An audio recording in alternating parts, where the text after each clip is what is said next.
Hi, I'm Adrice. I'm Farah. And today we're talking about who gets credit for technology, like who's the artist. So, who do you think really creates architecture if it's generated by AI? I feel like it is like the designer themselves because they're the ones that put the prompt together in order to create the masterpiece that it is. Couldn't you argue that AI could also put the prompt together? I mean, you could argue that, but like it goes into like this whole the creators that designed the AI versus the people that put the prompts together versus like the AI actually being the one that gets the credit.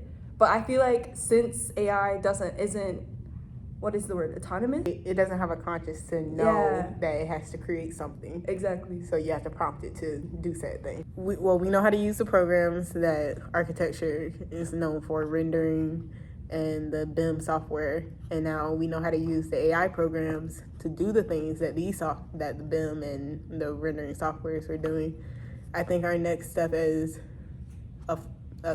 an industry would be to focus on developing an understanding of how these programs run, or how the AI programs run the programs we need, because when a problem comes up, then we would need somebody to fix that issue in-house quickly. I think it would become a bigger scale.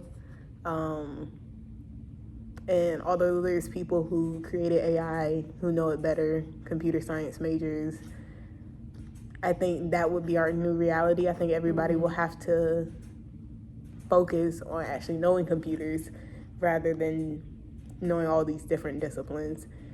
What if AI is able to know that it needs and wants something on a consumer level for society? How do you think that would affect the workforce? Yeah. I feel like once AI gets a consciousness, it's over. Like, we already talk about robots replacing human beings and stuff like that. So I feel like with AI, if there is a point where it does have a consciousness, it would take over. And going back to the topic of being creative, like how will AI change the job of the architecture, which is something that we were talking about this semester. How do you think AI in architecture or in jobs in general, like how will that affect people?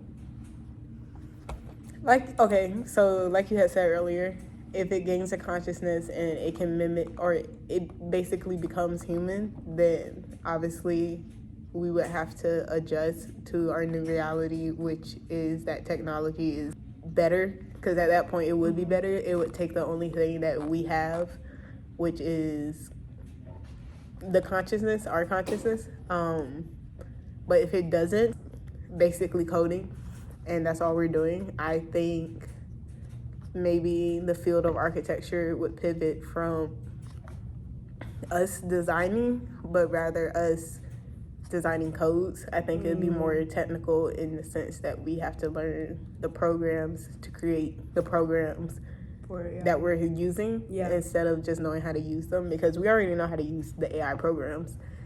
Well, thank you, Farah. I feel like this was a very interesting conversation about like AI and like how it would what's to come. Yeah, what's to come, exactly. What could come. Future of AI.